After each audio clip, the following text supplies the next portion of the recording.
Kuda itu terus mengembara dari satu kerajaan ke kerajaan yang lain. Dalam pengembaraannya itu, tidak jarang Arjuna terpaksa memperlihatkan kekuasaan dan kebijaksanaannya.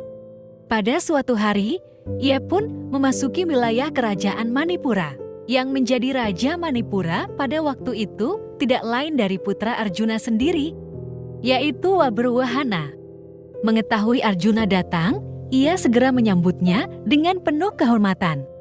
Raja itu mengeluh-elukan Arjuna dengan diiringi oleh para Brahmana, dan tidak ketinggalan membawa sebuah kereta yang penuh dengan barang-barang berharga untuk dipersembahkan.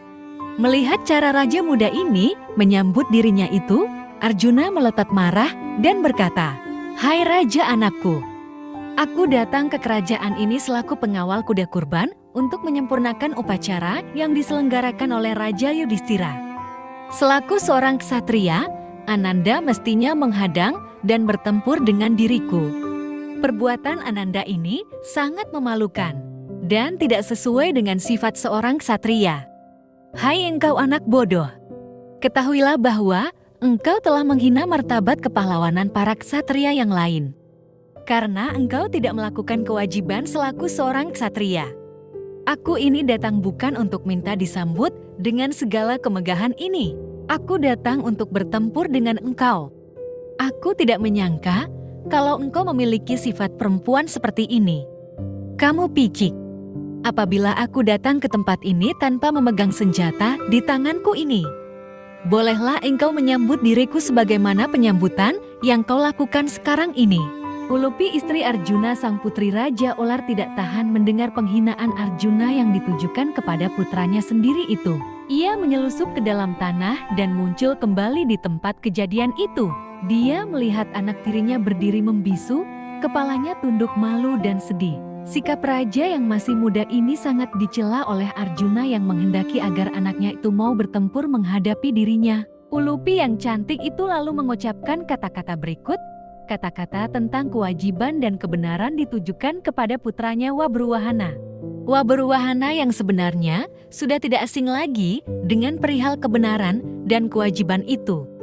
Ketahuilah hai anak muda bahwa aku ini juga ibumu sendiri bernama Ulupi, putri dari Raja Ular. Aku menganjurkan kepadamu, oh Raja, agar melakukan apa yang dikehendaki oleh ayahmu itu. Karena dengan demikian, Ananda mendapatkan pahala kebaikan serta berkah perbuatan itu. Hadapilah ayahmu itu. Pahlawan bangsa Kuru, ayahmu itu menghendaki agar Ananda melawannya bertanding. Lawanlah. Pasti ayah Ananda Paduka itu akan merasa puas terhadap dirimu, ah Raja. Demikian itulah Raja Wabruwahana dibakar semangatnya oleh ibunya. Akhirnya diputuskan untuk memenuhi kehendak ayahnya. Meskipun masih muda, raja ini bukanlah seorang pengecut. Ia seorang raja perkasa dan nampak cemerlang setelah mengenakan busana perangnya dengan topi pelindung yang bersinar. Kereta perang yang dikendarainya bersenjata lengkap, dan kuda penariknya bergerak dengan kecepatan laju luar biasa. Melesat secepat pikiran, roda-roda kereta itu kokoh dengan upaskara kuat dihiasi perhiasan berwarna keemasan dan beraneka ragam bentuknya. Bendera kebesarannya sudah berkibar. Dengan megahnya bendera itu berlukiskan seekor singa disulam dengan benang emas. Demikian Raja Wabruwahana yang tampan itu maju bertempur melawan ayahnya Arjuna. Raja muda itu melaju ke lapangan tempat kuda kurban itu sedang memakan rumput dan langsung memerintahkan kepada ahli-ahli penangkap kuda untuk menangkapnya. Arjuna memandang dan setelah dilihatnya kuda hitam nan perkasa itu berhasil ditangkap, ia merasa gembira. Dengan berdiri di tanah, Arjuna menghalang-halangi putranya yang duduk di atas kereta ingin menembus rintangan. Pada suatu saat meluncurlah panah-panah berbisa seperti ribuan ekor ular sedang memperebutkan mangsanya. Terjadilah pertarungan seru antara ayah dan anak. Dan masing-masing sudah bertekad untuk menguji kekuatan masing-masing. Karena itu, pertarungan itu berkembang menjadi pertarungan. Pertarungan yang teramat dahsyat bagaikan pertarungan di antara para Asyura di zaman kuno. Panah dibalas panah, Keterampilan keduanya selalu seimbang. Bagaimanapun diusahakan, panah-panah yang ribuan banyaknya itu hanya dapat saling bentur di udara untuk kemudian berguguran di tanah berkeping-keping. Pada suatu kesempatan, Wabruwahana sambil tertawa melepaskan sebuah panah yang menyambar teramat dahsyat dan menghantam bahu Arjuna dan menancap. Panah itu menembus tubuh Arjuna bagaikan seekor ular yang masuk ke liang semut. Dan panah itu tidak sekedar melukainya.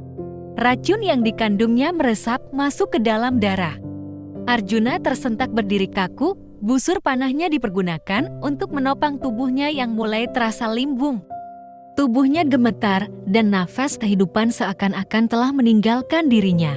Tetapi ia tetap bertahan dan setelah tenaganya yang memang hebat itu dirasakan pulih kembali, ia pun berkata memuji kehebatan putranya, "Engkau sungguh hebat, oh putraku. Engkau gagah, oh putra Citrangada. Aku puas dengan ketangguhanmu itu. Tetapi sekarang terpaksa aku mempergunakan panah kembali. Nah, bersiaplah anakku. Kuharap engkau tidak mengundurkan diri." Arjuna lalu menyemburkan ribuan anak panah melesat berdesing-desing dari senjata Gandhiwanya itu. Tetapi Wabruwahana sudah mempersiapkan diri mempergunakan senjata penangkis khusus. Senjata penangkis itu juga berupa panah yang berujung besar. Dengan panah-panah itu, mampulah dia membendung hujan panah dari arah Arjuna yang ternyata sangat dahsyat bagaikan petir menyambar-nyambar. Panah-panah yang berbenturan itu menimbulkan ledakan-ledakan nyaring dan keping-kepingnya berterbangan di udara dan jatuh ke tanah. Sebuah panah melesat dari busur Gandhiwa itu dengan kecepatan halilintar dan menyambar tiang bendera tanda kebesaran Wabruwahana yang terpasang di bagian depan kereta. Bendera yang berkibar megah, yang tiangnya kokoh bagaikan pohon tala, terpotong menjadi dua. Ledakan kedua terjadi, dan ambruklah kuda penarik kereta raja itu. Raja muda itu turun dari keretanya dan ternyata ia marah sekali. Dengan pekik nyaring melengking dan menyeramkan, ia menyerbu ayahnya. Arjuna sebenarnya sudah sangat puas menyaksikan kehebatan putranya itu. Tetapi entah mengapa ia terus saja menghantam putranya dengan panah-panah saktinya. Pada waktu itu, Wabruwahana bahkan menduga tentulah tenaga ayahnya sudah sangat lemah karena pengaruh racun yang menjalar di tubuhnya. Karena itu, ia ingin segera menyelesaikan pertarungan itu. Dan ia pun menghantam dengan panah bertubi-tubi. Wabruwahana melesat menyerbu dan dari jarak dekat itu membuat Arjuna gugup dan tidak sempat mengelak maupun menangkis. Dada yang bidang itu ditembus oleh anak panah, yang ujung panah itu berbisa, tepat melukai jantung Arjuna. Arjuna menahan rasa sakit yang teramat, sangat limbung dan terjembab jatuh ke tanah. Bersamaan dengan itu, putra Citrangada pun kehilangan kesadaran dan terhempas jatuh. Ia kepayahan dan lebih-lebih lagi terpukul batinnya menyaksikan ayahnya yang sangat dikagumi itu jatuh tak sadar terkena panah yang dilepaskan olehnya itu. Sebenarnya ia sendiri pun sudah penuh dengan luka-luka karena sambaran kepingan-kepingan panah Arjuna. Kini ia terjelembab tertelungkup di tanah tidak jauh dari tempat ayahnya tergeletak. Setelah mendapat laporan bahwa suaminya tewas dan putranya pingsan, Citrangada bergegas menuju ke medan pertarungan. Ia mengendarai kereta kencana sambil terseduh-seduh menangis. Hatinya hancur dilanda kesedihan dan tubuhnya pun gemetar. Di lapangan rumput itu, dilihatnya suaminya memang telah tewas.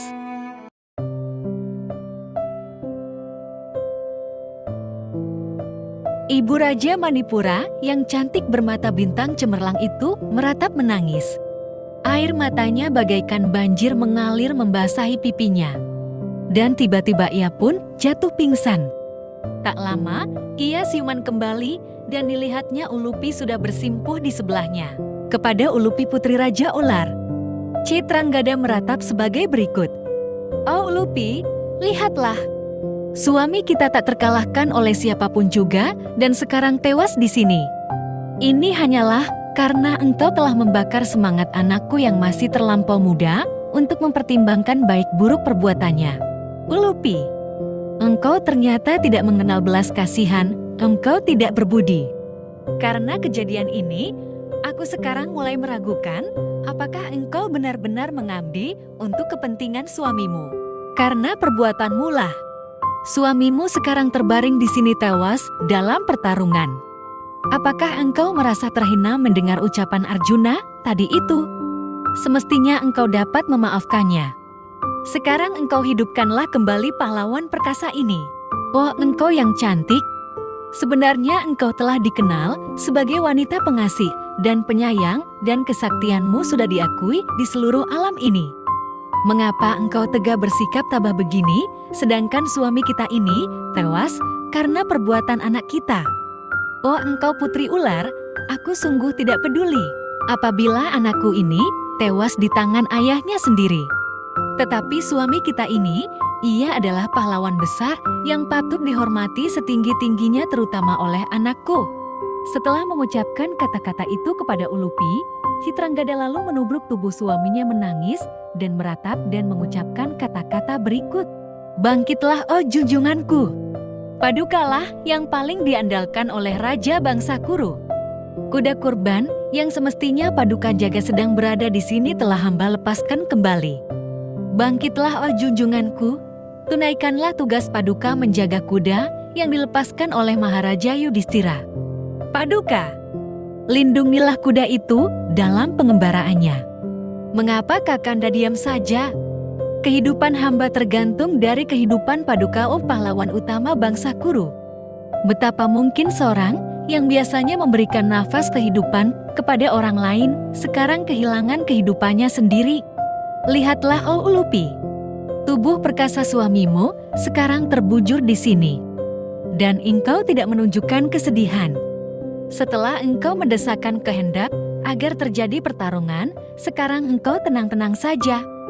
Oh, engkau yang bertanggung jawab terhadap tewasnya pahlawan besar ini. Adalah pantas apabila anak kita inilah yang tewas di tangan ayahnya. Oh Lupi, engkau wanita yang diberkati. Apalah salahnya laki-laki yang mempunyai istri lebih dari satu? Kaum wanitalah yang tak berbudi apabila ia menguasai lebih dari seorang suami. Karena itu, oh Ulupi, janganlah engkau membalas dendam kepadanya. Ikatan suami istri itu sudah ditetapkan oleh Yang Maha Agung. Hubungan-hubungan itu kekal tak dapat dilakan. Karena itu, engkau tidak mungkin dapat memutuskan hubungan dengan suamimu ini dengan cara yang keliru seperti ini. Bersyukurlah engkau dengan hubungan yang sudah terjalin ini. Kukuhkanlah kembali hubunganmu dengan suamimu ini. Engkau membunuh suami sendiri dengan meminjam tenaga serta tubuh anakmu yang tidak berdosa itu. Kalau engkau tidak mau menghidupkan kembali suami kita ini, sekarang juga biarlah aku mencabut nyawaku di sini di hadapan matamu. Oh, engkau seorang wanita yang sangat kuhormati. Kedudukanku hari ini karena kehilangan suami dan anak sudah cukup mendorong aku melakukan sumpah peraya berpuasa sampai mati di sini di hadapanmu. Setelah mengucapkan kata-kata itu kepada Putri Raja Olar yang juga merupakan istri Arjuna, Putri Citranggada lalu duduk diam memusatkan pikiran mengukuhkan niat untuk melakukan sumpah peraya, yaitu duduk diam sampai permohonannya terkabul, atau kalau tidak sampai mati, niatnya itu pun sudah pasti. Citranggada berhenti menangis, ia menggeser duduknya, lalu dipangkunya kaki suaminya.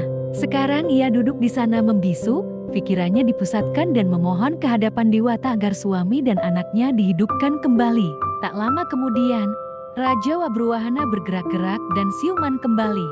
Ia melihat ibunya duduk membisu memangku kaki ayahnya.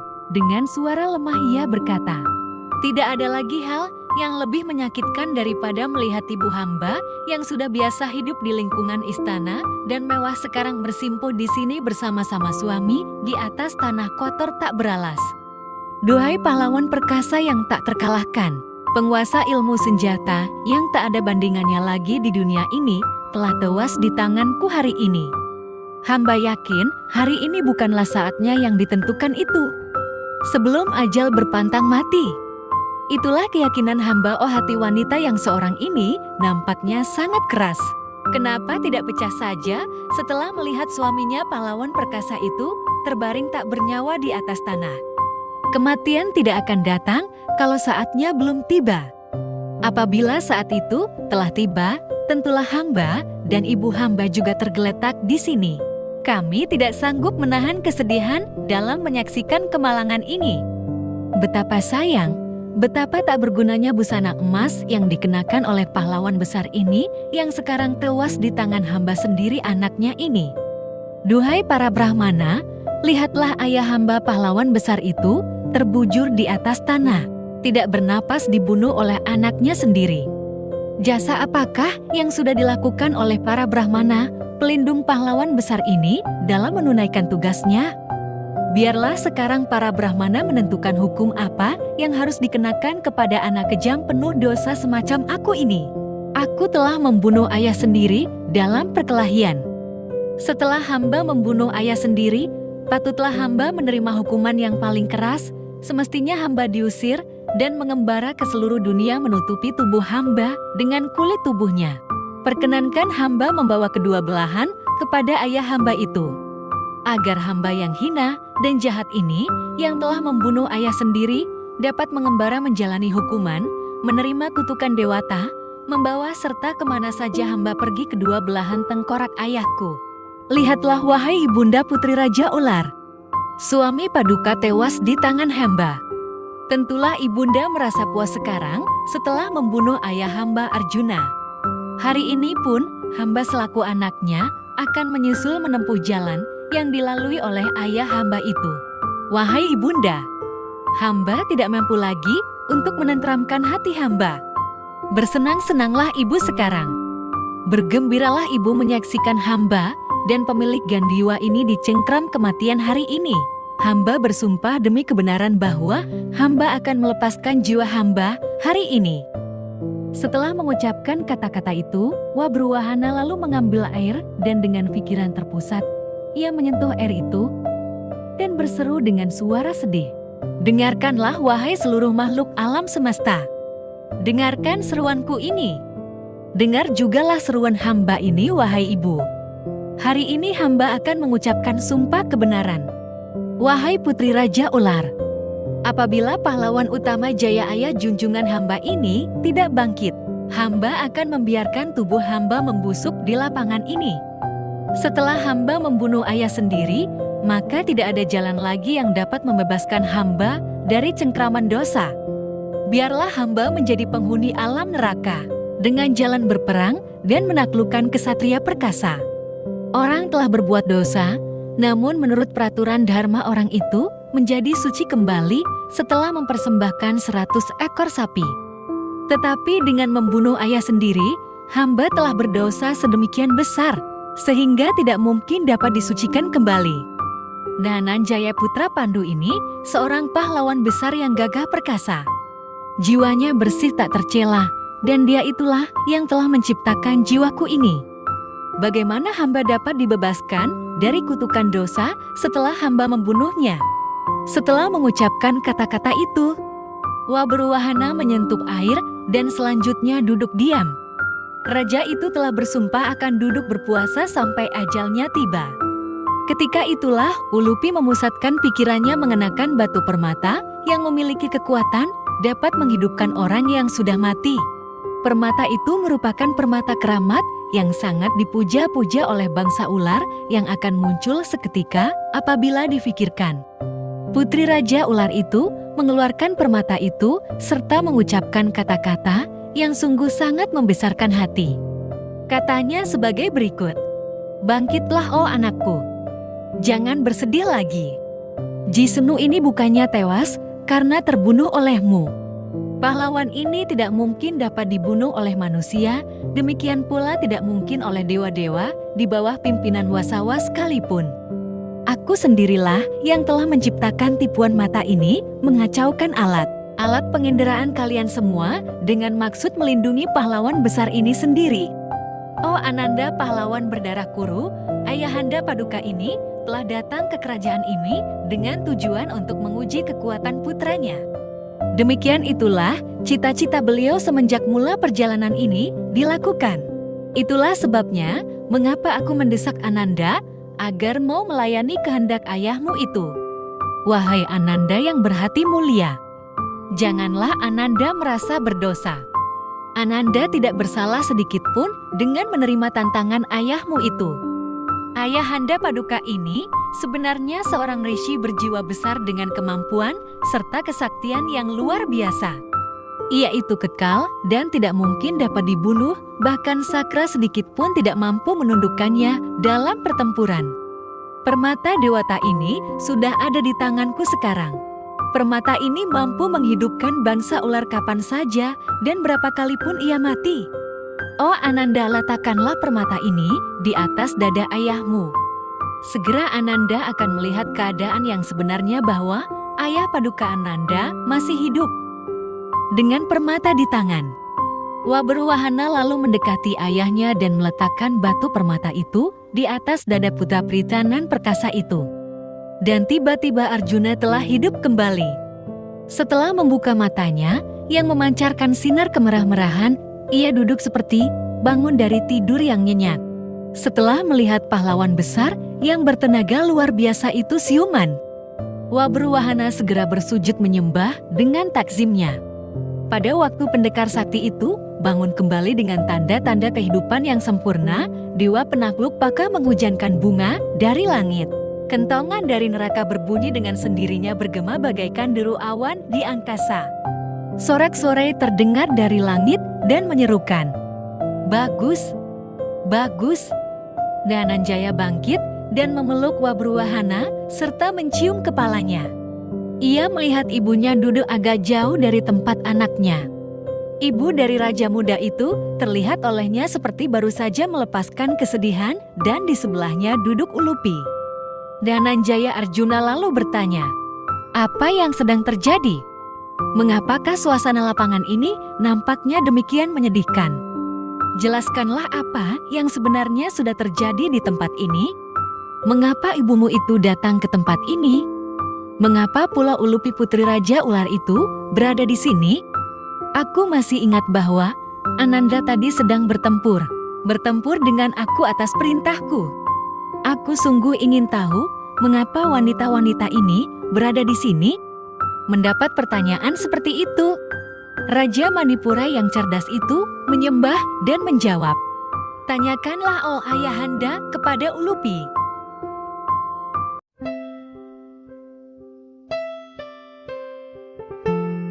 Arjuna memandang tajam ke arah Ulupi dan bertanya, "Apa yang membawa kalian ke tempat ini? Hai Putri Raja Ular, jelaskanlah mengapa Ibu Raja Manipura ini berada di sini? Dan apakah Adinda ini berniat baik kepada Raja Muda ini? Demikian juga terhadap diriku. Mudah-mudahan kami berdua, aku dan Wabruwahana, tidak menyakitkan hati Adinda. Apakah Citranggada Putri Citrawahana tidak berbuat salah kepada diri Adinda?" Putri Raja Ular itu lalu menjawab sebagai berikut, "Paduka sama sekali tidak berbuat salah. Demikian juga Wabruwahana. Tidak juga pada Putri Nan cantik, ibu dari Raja Muda ini. Selamanya ia menunjukkan ketaatan diriku dan dialah pembantuku yang pertama. Dengarkanlah oh pahlawan, apa sebenarnya yang sudah terjadi. Tetapi sebelumnya hamba mohon dengan sangat, agar Paduka tidak marah kepada diri hamba. Sebenarnya hamba ingin berbakti ke hadapan Paduka, demikianlah hamba tetap bersujud di hadapan Paduka. Oh pelindung bangsa Kurunanjaya, apa yang sudah terjadi di sini hari ini memanglah hasil perbuatan hamba sendiri demi kebaikan Paduka juga. Oh Dhananjaya nan perkasa dan sakti, dengarkanlah oh Paduka, apa yang telah hamba lakukan. Dalam pertempuran besar di Padang Kuru, Paduka telah berhasil menewaskan putra Santanu dengan suatu tipu daya. Apa yang hamba lakukan sekarang ini sebenarnya bertujuan membersihkan diri Paduka dari dosa yang diakibatkan oleh perbuatan memperdaya serta membunuh putra Santanu itu. Paduka pada waktu itu tidak mampu menundukkan Bisma. Si Handi lalu membantu Paduka dengan memancing-mancing Bisma sedemikian rupa sehingga dengan mudah Paduka dapat menghantamnya dengan panah-panah Paduka itu. Jatuhlah Bisma yang hebat itu. Paduka pasti akan menuju ke neraka apabila Perbuatan dosa itu tidak disucikan sebelum Paduka meninggalkan dunia ini. Tentang hal ini, hamba mendengarnya sendiri dengan mengintai pembicaraan para wasu dengan Dewi Gangga. Setelah putra Santanu tewas, para wasu itu turun dan berkunjung ke sungai Gangga.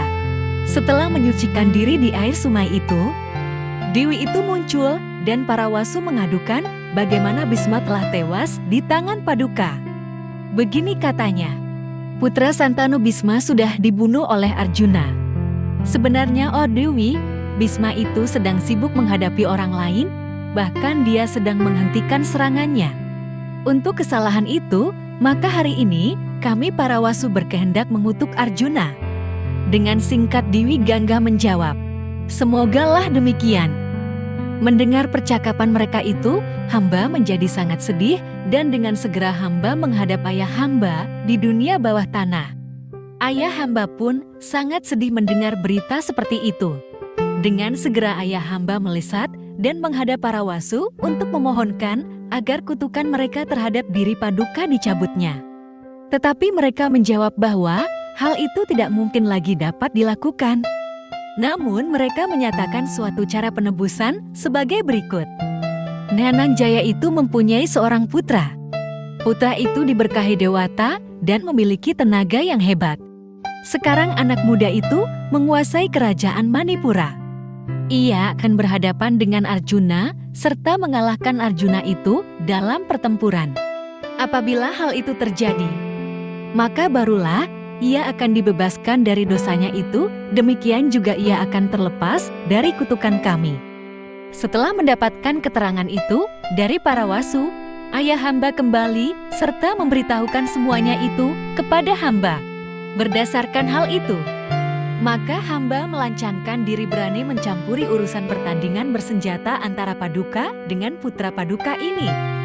Dan ketahuilah, oh pahlawan, bahwa Paduka sekarang sudah terlepas dari kutukan para wasu itu. Dalam pertempuran Maharaja Dewata sekalipun tidak akan mampu menundukkan Paduka. Dan putra Paduka ini tidak lain adalah diri Paduka sendiri. Hari ini, Paduka nampaknya telah dikalahkan oleh putra perkasa yang gagah itu. Paduka sempat tewas di tangannya. Hamba tidak bersalah, oh pahlawan junjunganku yang sakti. Atau adakah Paduka melihat kemungkinan kesalahan hamba? Arjuna sangat gembira mendengar keterangan Ulupi dan mengucapkan kata-kata berikut. Tidak, oh Dewi, Adinda tidak bersalah. Apa yang Adinda lakukan itu sudah selayaknya Adinda lakukan. Arjuna lalu berpaling kepada putranya Raja Manipura dan berkata kepadanya didengar pula oleh ibunya Putri Citranggada istri Arjuna. Arjuna lalu berpaling kepada putranya Raja Manipura dan berkata kepadanya didengar pula oleh ibunya Putri Citranggada istri Arjuna.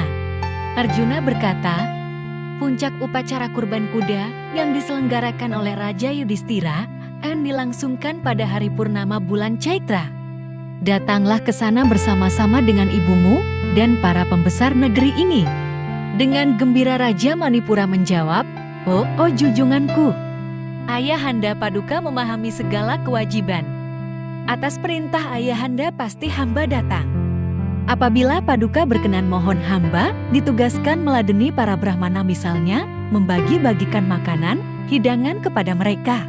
Dan apabila ayahanda berkenan, hamba ingin agar Paduka bersama-sama dengan istri Paduka Sudi mengunjungi istana Paduka di sini. Besok pagi-pagi silakan Paduka berangkat lagi mengawal kuda kurban yang dilepaskan itu. Semoga Paduka tidak menolak permohonan hamba ini. Arjuna menjawab permohonan putranya itu dengan kata-kata sebagai berikut. Oh anakku nan perkasa, Ananda mengetahui sumpah yang kuucapkan dalam menjalankan tugas ini. Sebelum tugas ini selesai, kau tidak boleh masuk ke dalam kota manapun juga. Kuda ini mengembara sekehendak hatinya. Aku harus pergi. Aku tidak mengenal tempat untuk melepaskan lelah sesaat pun. Segera pahlawan putra Dewata penakluk Paka itu disembah oleh putranya. Dan setelah diperkenankan oleh kedua istrinya, Arjuna lalu melanjutkan perjalanannya kembali. Bagaimanakah kisah pengembaraan Arjuna itu dalam mengawal kuda korban tersebut? Jangan lupa subscribe di channel ini, serta nyalakan lonceng notifikasinya untuk mengetahui kisah pengembaraan Arjuna melewati kerajaan demi kerajaan di dunia ini. Terima kasih.